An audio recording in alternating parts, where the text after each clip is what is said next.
दोस्तों, आज मैं आप लोगों के सामने फिर हाजिर हूँ और आज मैं एक विशेष बात आप लोगों के सामने रखना चाहता हूँ और आप लोगों से पूछना भी चाहता हूँ। आप भी इसका जवाब दें और इसका विशेष ध्यान रखें कि आजकल उत्तराखंड में जो लड़कियों की कमी हो रखी है, काफ़ी सारे लड़के 32, 33, 40, 45 साल के हैं, 30, 35 साल के हैं, अविवाहित हैं, अच्छे पढ़े लिखे हैं, अच्छे ख़ानदान से हैं, अच्छे सांस्कारिक हैं, अच्छा वेतन पा रहे हैं, अच्छा पैकेज है, उनका घर बार है, सब कुछ है। उसके बाद भी उनकी शादी नहीं हो पा रही है, उनके लिए लड़की नहीं मिल रही है। ये आज उत्तराखंड में आम बात हो गई है। ये हमें वैसे कहनी नहीं चाहिए थी, यूट्यूब पे या फेसबुक पे डालनी नहीं चाहिए थी, लेकिन मजबूरी है, क्योंकि हमारे जैसे हज़ारों परिवार हैं जो अपने बेटों के लिए बहू ढूंढ रहे हैं, लेकिन उनको बहू नहीं मिल रही है। कहीं भी अगर रिश्ते की बात करो तो टका सा जवाब मिलता है, कितना पैकेज है, सरकारी नौकरी है, घर है, माँ बाप क्या करते हैं, और हमारी बेटी परिवार के साथ नहीं रहेगी, अलग रहेगी। ये सब बातें हो रही हैं। नंबर 1 पॉइंट तो ये हुआ। दूसरा पॉइंट ये है कि आजकल शादी.com बहुत सारे खुल गए हैं। कुकरमुतों की जैसे शादी.com खुल गए हैं और लोगों ने पैसे का धंधा बना रखा है, पैसा कमाने का। ये जहाँ कहीं भी जाओ, सुबह रोज़ उठ के फेसबुक, यूट्यूब देखो तो आपको 1-2 शादी.com उत्तराखंड के तो ज़रूरी मिल जाएंगे। मैं सबके लिए नहीं कह रहा हूँ, लेकिन कई जो शादी.com हैं, फेसबुक में डाल रहे हैं, यूट्यूब में डाल रहे हैं, वो सब फ्रॉड है। साथियों,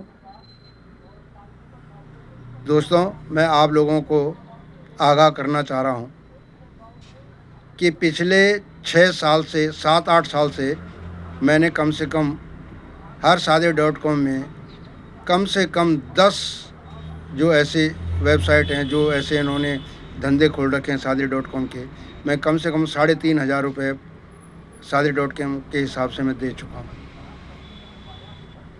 अभी छोटे बेटे के लिए हम लड़की ढूंढ रहे हैं और बहुत सारे शादी.com से मैंने कांटेक्ट भी किया, लेकिन टक्का सा जवाब मिलता है कि आप पहले बायोडाटा भेज दीजिए और उसके बाद हम आपसे बात कराएंगे। बायोडाटा भेजने का मतलब ये है, कुंडली भेज दो, बायोडाटा भेज दो, फिर उसके हिसाब से हम अपने मन के हिसाब से वो लड़की की जन्म कुंडली बना रहे हैं।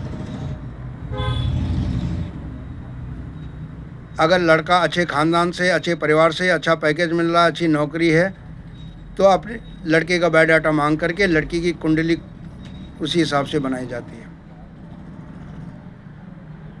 लड़के वाले कह रहे हैं कि भाई जन्म कुंडली भेज दो, नहीं भेज रहे हैं। भैया ज़रा बात तो करा दो, नहीं करा रहे हैं।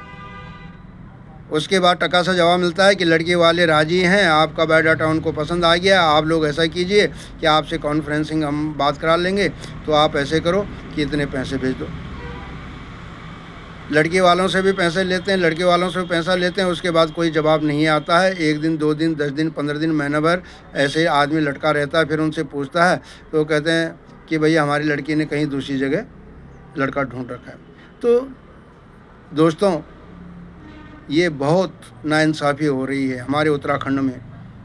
एक समय ऐसा था जब शादी के लिए, लड़की ढूंढने के लिए लड़के वाले गांव-गांव जाया करते थे और लड़की वाले उनको खाना खिलाते खिलाते परेशान हो जाते थे।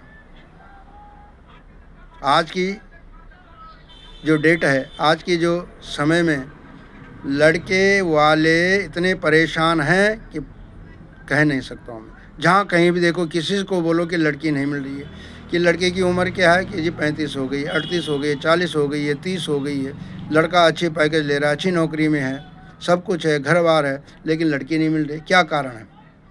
आजकल ये व्यवसाय बन गया है और कुछ लोगों ने, आप नाराज़ मत होइएगा लड़के वालों, कुछ लोगों ने इसको ऐसा धंधा बना दिया है कि पहले तो नहीं, रिश्ता नहीं कर रहे हैं, रिश्ता कर रहे हैं तो सगाई कर रहे हैं, सगाई में ही रिश्ता तोड़ दे रहे हैं, अपना बोलते हैं जितना पैसा खर्च हो हमारे दे दो। फिर शादी अगर हो भी रही है तो शादी में भी 10-15 दिन बाद फिर यही कहानी होती है, कितना खर्च हो, हम नहीं करेंगे, यहाँ हम नहीं रहेंगे, और हमारी लड़की ने ये जो खर्च किया है या जो हमारी लड़की के मन मुताबिक नहीं हो रहा है, तो आप ऐसे करो, हम ये रिश्ता नहीं रखना चाहते हैं। फिर कोर्ट में बात पहुँचते हैं, कोर्ट में बात पहुँचते थे, चाहे किसी के 2 लाख 3 लाख भी खर्च हुए, लेकिन 10 लाख और 12 लाख 15 लाख से नीचे की बात नहीं होती। तो साथियों, ये बड़े दुख की बात है, ये कहनी नहीं चाहिए थी हमें यूट्यूब फेसबुक में ये बात, लेकिन मजबूरन कहनी पड़ रही है। सभी लोगों से, आगाह लड़के वालों से, कि अलर्ट रहें, सचेत रहें और ऐसे धोखेबाज शादी.com से बचें। और मैं तो कह रहा हूँ कि इसके लिए एक ग्रुप बनाना चाहिए कि जो उत्तराखंड के ऐसे परिवार हैं जो अपनी लड़कियों के लिए, वो माँ और पिताजी अगर जो ऐसा कर रहे हैं तो उनका तो बहिष्कार करना चाहिए, और एक ऐसी यूनियन बने कि जो ऐसे लड़कियों का बहिष्कार करें। तो साथियों, मैं आप सब लोगों से ये आगे और विनती कर रहा हूँ कि इस पे ध्यान दीजिए। अगर आप मेरी बात से सहमत हैं, मेरे विचारों से सहमत हैं, मेरे विचार व्यक्तिगत हो सकते हैं, लेकिन ये सबके लिए है। अगर आप मेरी बात से सहमत हैं, मेरे विचारों से सहमत हैं, तो मेरे इस वीडियो को लाइक करें, शेयर करें, ज़्यादा से ज़्यादा लोगों तक पहुंचाएं। मैंने ये वीडियो इसलिए नहीं बनाया कि आप मेरे व्यूअर बनेंगे, मेरे को ज़्यादा से ज़्यादा व्यूअर मिलेंगे, नहीं। मैंने सिर्फ सब लोगों को अलर्ट और जो समझाने का प्रयास किया है, उसके लिए मैं आप लोगों का आभारी हूँ। और अगर आप लोगों को ये बात मेरी बुरी लग रही हो तो मैं क्षमा याचती हूँ। धन्यवाद, नमस्कार।